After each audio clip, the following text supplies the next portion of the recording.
өрөө уулынхаа дунд энерги блоконд орчод байгаа.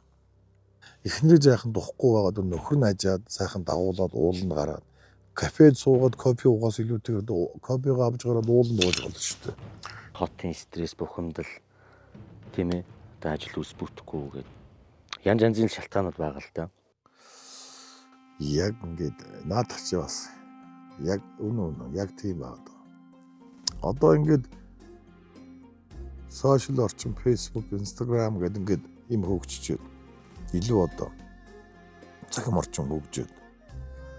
За тэн дээрээс ингээд хүмүүсийн пост, комментүүдийг уншиж яхад их хар бараа. Дандаа л хүнийг муулсан. Тийм мууллаа гэд тэр хүнд яг юу нэмэгдэх юм бэ? Заавал тийм сөрөг юм бичиж тэгж тийм тэр шавда тийм зүйлээс нэг кап авдаг юм. Би бүр ойлгохгүй байгаад байна. Одоо эндээс уялтаагаар чиний асуултанд хариулах гэдэг юм л да.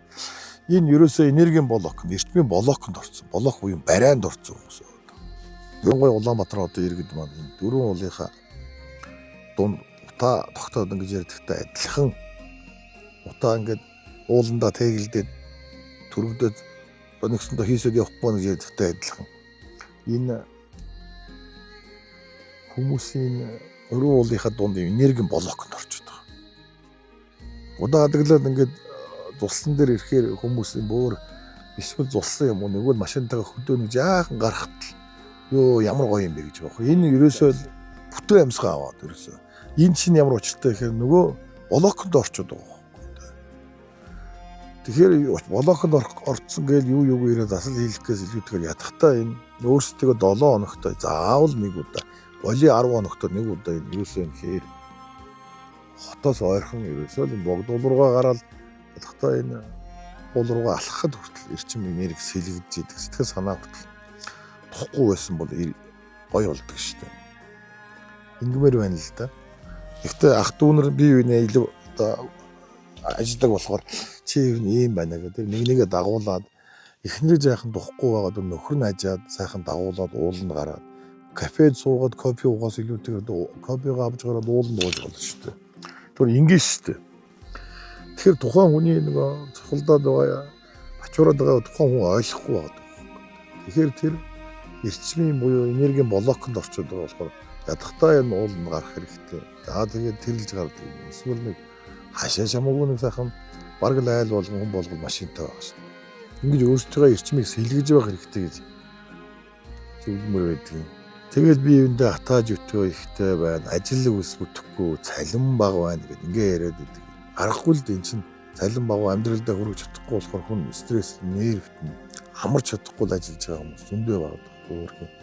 Тэгэл тэрийн зүйлээс шалтгаалаад блоконд ороод. Тэгэхээр хүн чинь хүмсгөө одоо ингэж зан гэтгэхээс илүүтэйгээр ингэ тэнийгээр явах нь явж чадахгүй шүү дээ. Тэгэл орж ирт фэйсбүүкээр ингэ ч юм харахаар ингэ дандаа сөрөг юм гарахаар чинь тэрийг харж нэрвтэн. Ингээд ихэр чинь хүний тэр аура энерги буюу бүрэн шүүрэн шанах шиг болоод идэгдээд байдаг. Тэр хэмжээгээр ажил үйл хүртэл олигтой бүтэж бүгдгүй юм талтай байхгүй.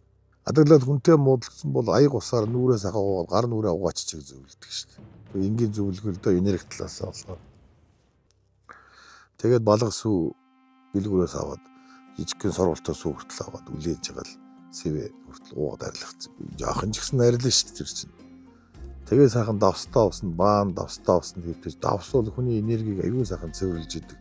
Давстаа усанд нэг зүрх бол нэлээ муутай бол хэрэггүй. Зүрхний үйл ажиллагаа гайгүй хүмүүс бол баан давстаа 5-600 г нэг л хийл давс хийсэн бол баан давсанд хийгээд сайхан уусгаж яагаад.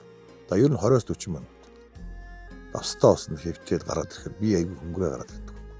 Давс гэдэг чинь болохоор аль болох хий биетүүдийг бас муу хий биетүүд чинь давсноос айдаг шүү дээ. Одоо тийш хэлэх гээд байна л да.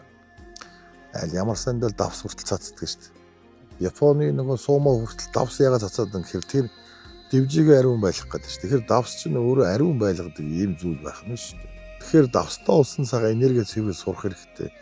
Тэгээ сайхан ганг муу арцтай усаар би хандалцсан ус юм гэртээ сайхан хандлаад бэлтчихэд давс гангатаа усаар юм уу арцтай усаар би сайхан угаагаад литр сүү бүжийлж байгаа сайхан бие угаагаад өөрсдөө энерги ингээд сэвэрлдэг байх хэрэгтэй.